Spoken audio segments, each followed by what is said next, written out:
Happy Halloween, or at least October.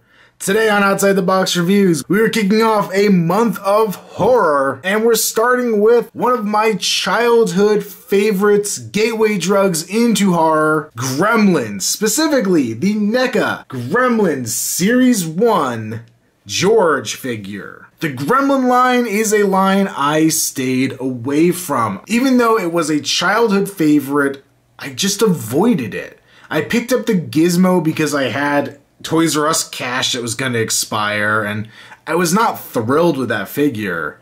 But I was in an FYE and I found this guy on clearance for like $3, and I figured, why not pick him up and see what the actual Gremlins are like? And not to show my hand too soon, but it kind of created a little mini extra collecting addiction for me that's different than some of the other stuff I collect. But let's take a closer look at George. George comes with one accessory, which is his stogie, which is really just a black chunk of plastic. Not a whole lot of detail. There is the kind of burnt up end here. It's very, very hard to see, but it's also very, very tiny. As you saw before, you could hold it in between his fingers, or you could actually wedge it in between his lips and just have him smoking on it, which is fairly cool for something like this. One interesting thing about these Gremlins is they're still roughly the same height as most of the figures we get from NECA in that 7-8 inch scale. But with these, that actually roughly makes them about 1/6 scale,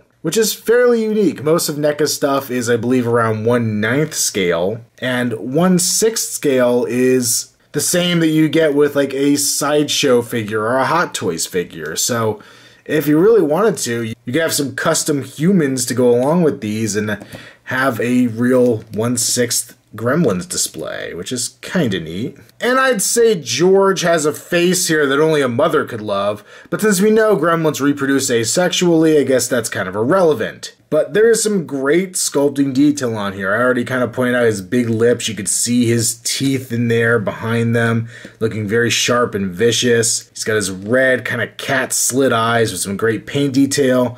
All the little bony extrusions coming out around his cheeks and on top of his head. The big, iconic gremlin ears. Little pug nose on there. Very, very cool looking sculpt-wise and paint-wise. I really do like how this came out. Going on to the body, there's basically 2 or 3 different gremlin bodies that they like to use at NECA.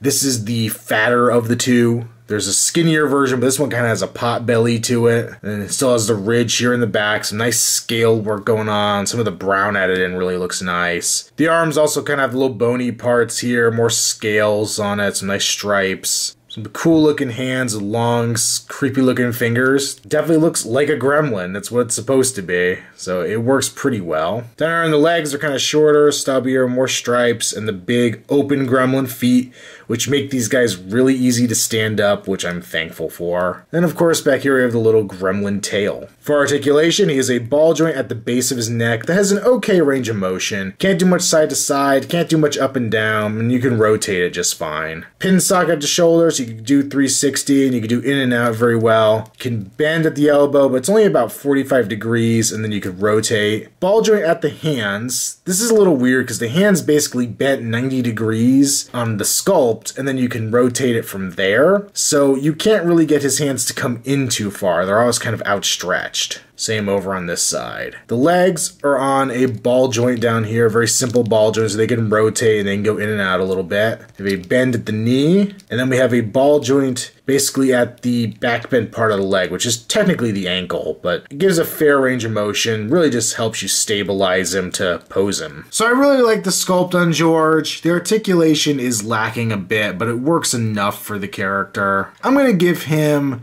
a fairly weak recommend. If you're a fan of Gremlins, if you're into this kind of thing, he's fun. But I've always been one with this line to pick and choose, and I did like George as a character in the movie, but if he wasn't a Gremlin that was your favorite, he's very easy to pass on. I say with this line, it's not really necessary to be all in, it's just picking the ones that appeal to you. These are mostly based off Gremlins 2, and there's so many unique and crazy types of Gremlins that it's kind of easy to find the ones that you find appealing. Now, if you've seen my collection videos, you know exactly what I do with these figures. I take them and I put them all around my office in semi-hidden locations, trying to make it look like there's a gremlin invasion going on. My inspiration was the Warner Brothers stores, which were in malls. I want to say I remember them being in the early 90s, seeing them in malls, and they actually had some life-size gremlins that they'd hide around the store, and it was kind of like spot the gremlin, where's Waldo kind of thing, and